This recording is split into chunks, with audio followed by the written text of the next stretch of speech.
Hi, welcome to the Listen Up Girl podcast, your daily LGBTQ plus news podcast.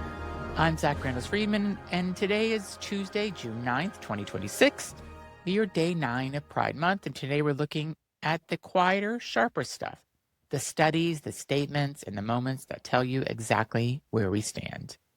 On deck today, new research on the kind of gay candidate voters will actually pull the lever for, a Republican candidate who would rather attack Pride than back down from it, a poll on what Americans are really worried about, Vivian Wilson's second masterclass in walking away, and we have several other stories we're going to get into. But first, voters like gay candidates until they look or sound gay. We start with a study that says the quiet part out loud. Researchers at Northwestern, led by the political scientist Martin Anavano, ran experiments with nearly 2,600 people. Participants rated hypothetical congressional candidates from their own party based on a headshot and a short audio clip.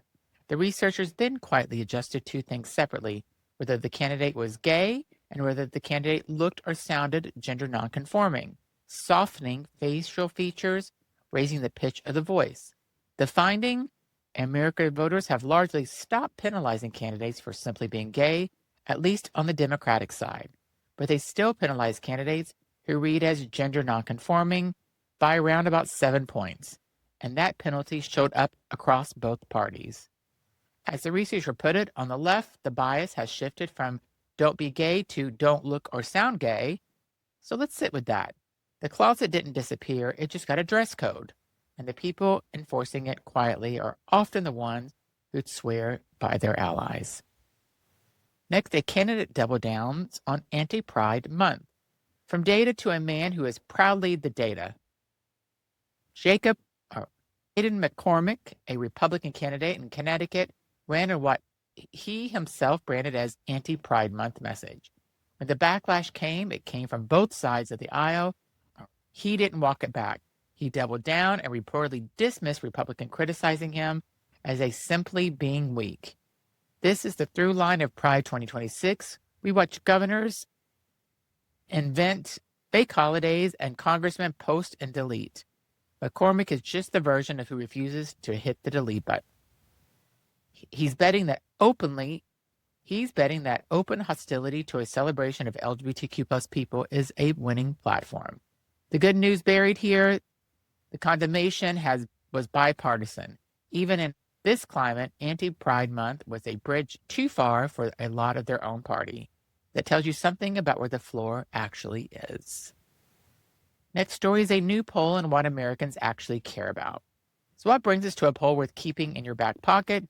New polling finds that Americans are far more concerned about everyday issues, the cost of living, inflation, the economy, gas prices, than they are about restricting transgender people's rights.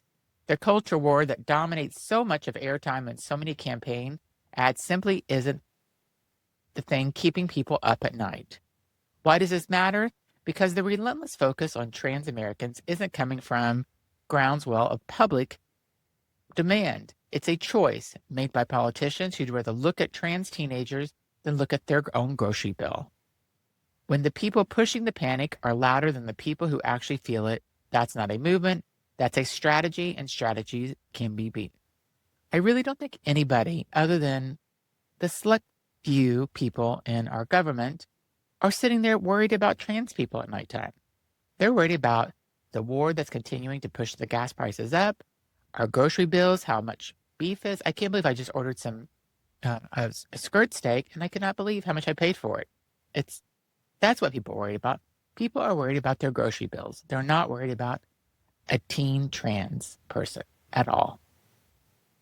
Next, Vivian Wilson walks away. Now for the moment everybody replayed this week. Vivian Wilson, the 22-year-old model, trans advocate, and estranged daughter of the billionaire Elon Musk, was on the red carpet at an event in Spain celebrating the 40th anniversary of the brand Designal.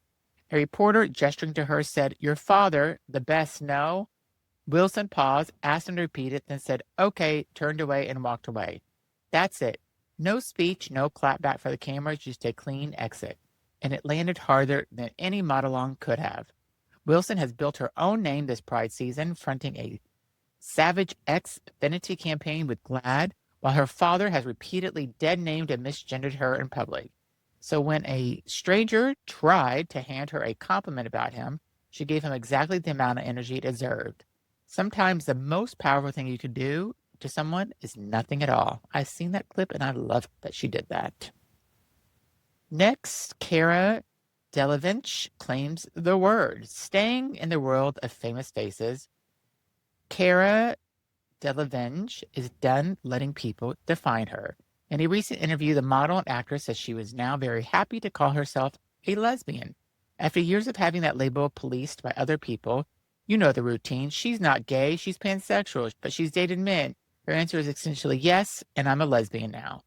What made it resonate was her honesty about why it took so long.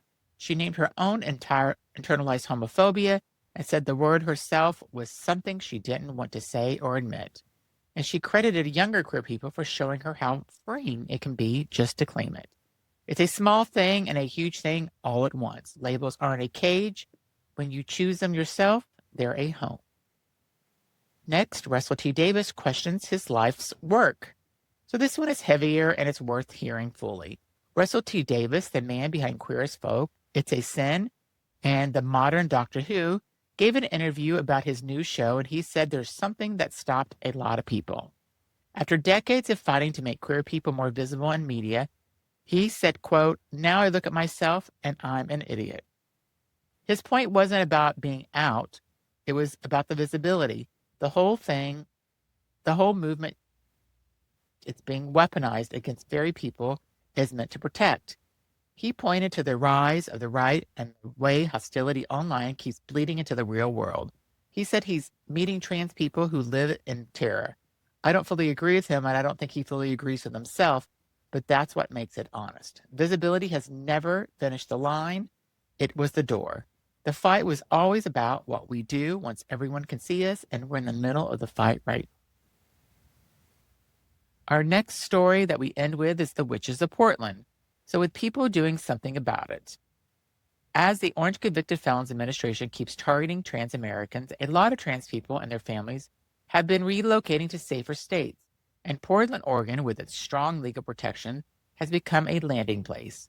Waiting for them is an unexpected welcome committee, the city's queer spiritual community. A 65-year-old organizer named Stella Morris, who describes herself gloriously as the feminine dyke witch, works for a nonprofit called Queer Magic to assemble welcome bags for newcomers. Inside, knitted hats, transit cards, a city map, a book of resources, and small gifts handmade by local queer artists. Practical things made with intention.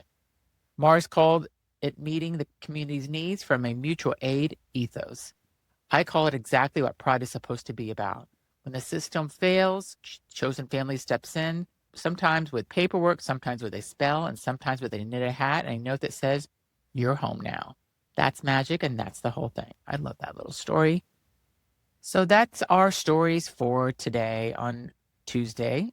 I want to thank you for listening on day 9 of Pride. News stories I'm bringing you every single day, all month long, never a repeat. If today's episode gave you something, follow the show, share it, give us a rating, because the more ratings you give, the more people that will hear the show. And I'll be back tomorrow. Until then, stay loud, stay proud, and take care of each other. I'm Zach Randles, and this is Listen Up, Girl.